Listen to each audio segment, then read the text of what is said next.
అంచనాలని భారీగా పెంచేసుకుంటున్న కూలీ ఇప్పుడు నాగ్ చేతిలోకి రానుందా?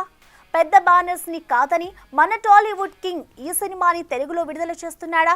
సినీ క్యామియోగా కనిపించిన ఈ మన్మధుడు కూలీ కోసం మరోసారి డిస్ట్రిబ్యూటర్ గా అవతారం ఎత్తనున్నాడా? అసలు కూలీ పలుకుతున్న రేట్ ఎంత? Let's have a look. తోటి హీరోలంతా వరుస సినిమాలతో దూసుకెళ్తుంటే నాగ్ మాత్రం డిస్ట్రిబ్యూటర్ అవతారం ఎత్తబోతున్నాడని తెలుస్తోంది. అవును, అప్పుడిప్పుడు నాసామి రంగాలో హీరోగా కనిపించిన నాగ్ ఆ తర్వాత క్యామియోలకే పరిమితమై కూలీ, కుబేరా సినిమాలో నటించిన సంగతి తెలిసిందే.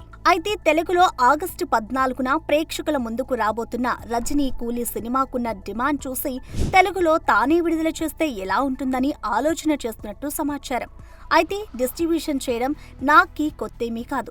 అన్నపూర్ణ స్టూడియోస్ మీద ఆయన అనేక పెద్ద చిన్న సినిమాలను నిర్మించిన నాగ్ ఎన్నో చిత్రాలను డిస్ట్రిబ్యూషన్ చేశాడు కూడా. ప్రస్తుతం దూకుడు తగ్గించిన నాగ్ మరోసారి కూలీ సినిమాతో యాక్టివ్ కాబోతున్నాడని, ఇందుకోసం 40 కోట్ల భారీ రేట్ ఆఫర్ చేసిన సితారా ఎంటర్టైన్మెంట్స్ కంటే మరింత సాలిడ్ రేట్ ని కోట్ చేసినట్టు తెలుస్తోంది.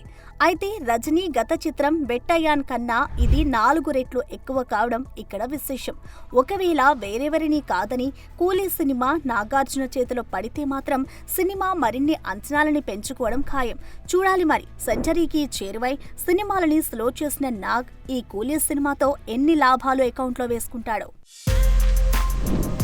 For more videos like this, subscribe Big TV channel.